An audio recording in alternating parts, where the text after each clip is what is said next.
Hi aspirants, నేను మీ geography Sudhakar sir. మరి ఈరోజు క్వశ్చన్, మ్యాచ్ ద ఫాలోయింగ్, కింది వాటిని జతపరచము. మరి వన్ సైడ్ చూసినట్లయితే జమ్మూ కాశ్మీర్, తమిళనాడు, అరుణాచల్ ప్రదేశ్, గుజరాత్. మరి మరొక సైడ్ చూసినట్లయితే కిబుతూర్, గుహమోటి, కన్యాకుమారి, ఇందిరాకాల్. అంటే ఇవన్నీ భారతదేశానికి చిట్ట చివరి సరిహద్దులుగా కనబడుతుంది. మరి చిట్ట చివరి సరిహద్దులు చూసినట్లయితే మరి ఇక్కడ కింద ఆప్షన్స్ ఏమేమి ఇచ్చారో చూద్దాం. ఒకటోది 1A, 2B, 3C, 4D. రెండోది 1D, 2C, 3B, 4A. మూడోది 1D, 2C, 3A, 4B. నాలుగోది 1B, 2C, 3A, 4B. మరి ఇక్కడ చూసినట్లయితే భారతదేశానికి చిట్ట చివరి సరిహద్దులు ఉత్తరాన, తూర్పున, పశ్చిమాన, దక్షిణ. మరి ఉత్తరాన దాదాపు ఏ రాష్ట్రం ఉంటుంది? జమ్మూ కాశ్మీర్ ఉంటుంది. జమ్మూ కాశ్మీర్ అంటే ఇప్పుడు ప్రస్తుతానికి కేంద్రపాలిత ప్రాంతం. జమ్మూ కాశ్మీర్ ఉత్తరాన ఉన్నటువంటి ప్రాంతం ఏంటిదంటే చూసినట్లయితే ఇందిరాకాల్. మరి జమ్మూ కాశ్మీర్ కి ఇందిరాకాల్ అంటే ఒకటోది డి, రెండోది ఉంది, మూడోది ఉంది.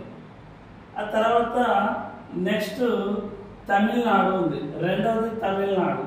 మరి దక్షిణాన తమిళనాడు రాష్ట్రానికి చిట్ట చివరి సరిహద్దు చూసినట్లయితే కన్యాకుమారి. సో తమిళనాడు రాష్ట్రము కన్యాకుమారి ఉంది. మరి అంటే రెండోది సి. మరి రెండోది సి, సెకండ్ వన్ ఉంది, థర్డ్ వన్ ఉంది. మరి రెండోది సి, సెకండ్ వన్ ఉంది, థర్డ్ వన్ ఉంది. మూడోది అరుణాచల్ ప్రదేశ్. మరి భారతదేశానికి అరుణాచల్ ప్రదేశ్ ఎట్ సైడ్ ఉంటుంది? తూర్పున ఉంటుంది. తూర్పున అరుణాచల్ ప్రదేశ్ లోని ఏ ప్రాంతం చిట్ట చివరి సరిహద్దు ప్రాంతం అంటే అరుణాచల్ ప్రదేశ్ లోని కిబుతూర్ అనే ప్రాంతం ఇది. సో థర్డ్ది ఏ. మరి థర్డ్ది ఏ, థర్డ్ వన్ ఉంది, ఫోర్త్ వన్ ఉంది. So third one and fourth one. మరి ఇప్పటి వరకు థర్డ్ వన్ లో డి అయింది, సి అయింది, second one, third one same ఉన్నాయి.